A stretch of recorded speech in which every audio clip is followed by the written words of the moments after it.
It's 0430 hours in the Persian Gulf. The USS Gerald R. Ford cuts through the darkness, its deck alive with controlled chaos. In the next 15 minutes, this single ship will launch more combat aircraft than most countries have in their entire air force. But here's the question that even military experts get wrong. How many fighter jets can a US aircraft carrier actually launch at once? Hollywood says 100, defense contractors say 75, the internet claims 50. The real answer? It's more complicated than you think, and far more impressive. Welcome to the most dangerous 4.5 acres on Earth. To understand what a US Navy supercarrier can really do, you need to understand what it is. The Nimitz-class carriers that have dominated the sea since 1975 are 1,092 feet long. That's longer than 3 football fields. They displace over 100,000 tons fully loaded, and they carry approximately 75 to 85 aircraft, depending on the mission profile. But here's where most people get it wrong. Carrying 85 aircraft doesn't mean you can launch 85 aircraft simultaneously. The bottleneck isn't storage, it's the deck. A supercarrier has 4 catapults, 2 on the bow, 2 on the waist. These electromagnetic or steam-powered launchers can throw a 30-ton FA-18 Super Hornet from 0 to 165 miles per hour in 2 seconds. It's like being rear-ended by a freight train, on purpose. Each catapult can launch 1 aircraft every 60 to 90 seconds under optimal conditions. Do the math. 4 catapults, 1 minute per launch. Theoretically, that's 4 jets airborne every minute.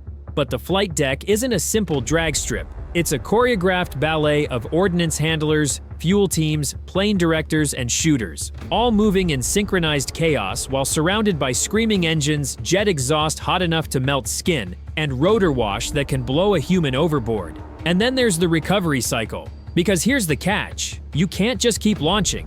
Eventually, those jets need to come back. Let's talk about the Alpha Strike, the Navy's term for launching the maximum number of aircraft in the shortest possible time.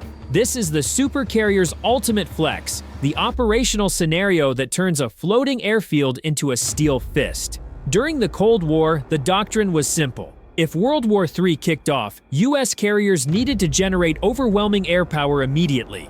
The Soviets had the numbers, America had the carriers, and the Alpha Strike was designed to even the odds. So how many jets can a carrier actually put in the air during an Alpha Strike? The answer: 30 to 40 aircraft in approximately 15 to 20 minutes. Let me break that down. Long before the first cat shot, the air boss and his team begin the most complex game of Tetris you've ever seen. Aircraft are positioned on deck in launch sequence. Fuel loads are calculated, weapons are mounted. Every plane has a mission package: air superiority, strike, electronic warfare, refueling, or airborne early warning. This is called the deck spot, and it's planned down to the foot. One misplaced aircraft can delay the entire launch sequence. The signal goes out.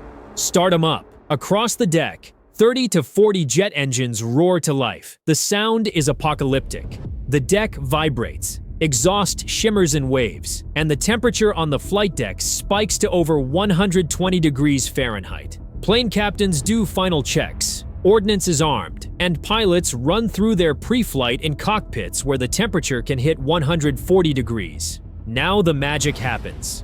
The first aircraft taxi to the catapults. The yellow shirts, aircraft handling officers, guide them into position with hand signals so precise they could be conducting an orchestra. The green shirts hook the launch bar to the catapult shuttle. The final weight board is shown to the pilot. Get this wrong, and the catapult might not give enough force, sending the jet into the ocean. The shooter gives the signal. The pilot salutes, and the catapult fires. 2 seconds later, the jet is airborne. Behind it, the next aircraft is already taxiing into position. The catapult is reset.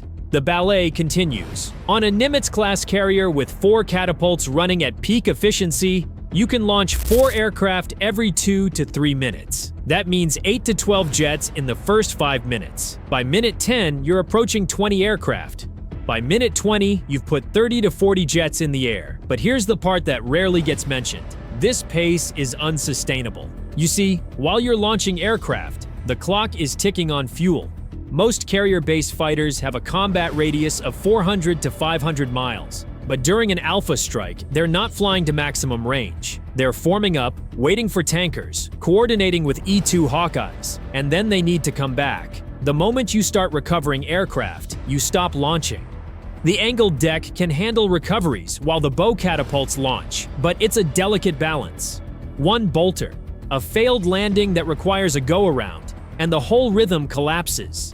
This is why sustained operations are different from surge operations. In a real-world combat scenario, a carrier doesn't just launch one massive alpha strike and call it a day. It operates in cycles: launch, recover, rearm, repeat. This is called cyclic operations, or the cycle. In sustained combat operations, like during Operation Desert Storm or the early days of Operation Enduring Freedom, a carrier typically operates on a 90-minute cycle. That means every 90 minutes, it launches a fresh package of aircraft while recovering the previous wave. Under this tempo, a carrier can maintain approximately 120 to 150 sorties per day. That's not 120 different aircraft. That's 120 individual missions. Some jets fly 2 or even 3 sorties in a day. But even this pace takes a toll. Flight deck crews work 16 to 18-hour days. Maintenance teams pull double shifts. Ordnance handlers move thousands of pounds of bombs and missiles. The ship's catapults endure stress equivalent to launching a bus into the air every 2 minutes. And the carrier strike group burns through fuel, food, and spare parts at a staggering rate. This is where the newest carrier, the USS Gerald R. Ford, changes the game. The Ford-class carriers use electromagnetic aircraft launch systems, EMALS, instead of steam catapults.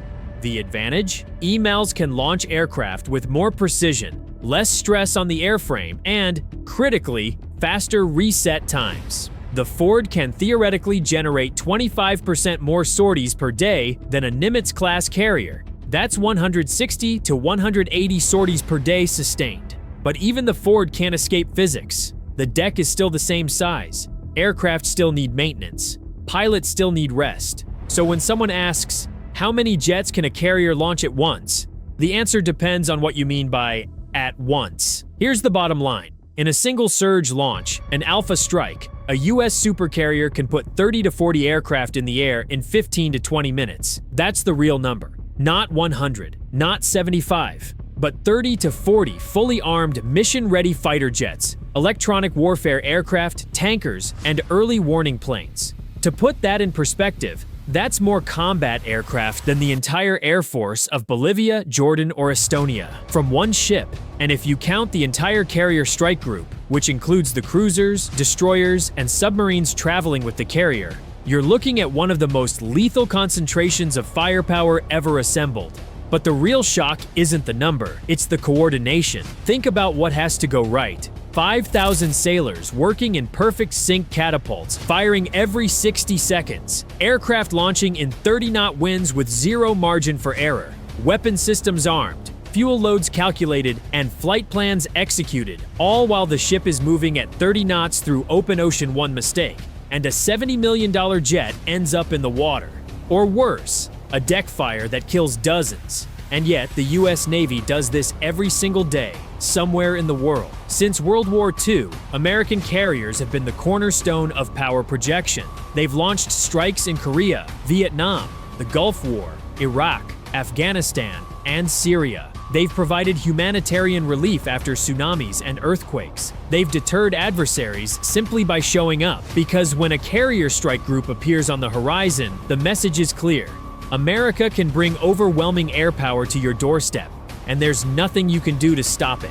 So the next time someone tells you a US carrier can launch 100 jets at once, you'll know the truth. The real number is 30 to 40.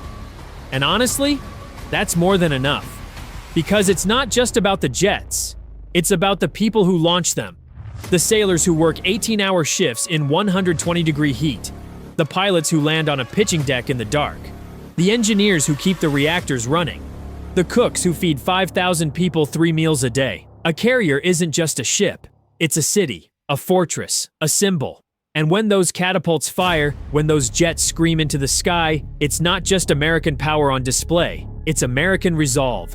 The supercarrier is the reason adversaries think twice. It's the reason allies sleep soundly. And it's the reason that, for the last 80 years, the United States has been able to project power anywhere on Earth within days. 30 to 40 jets in 20 minutes, from one ship.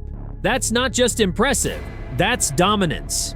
If you enjoyed this deep dive into modern naval operations, make sure to hit like, subscribe, and turn on the notification bell so you never miss a new episode. Thanks for watching, and until next time, stay sharp.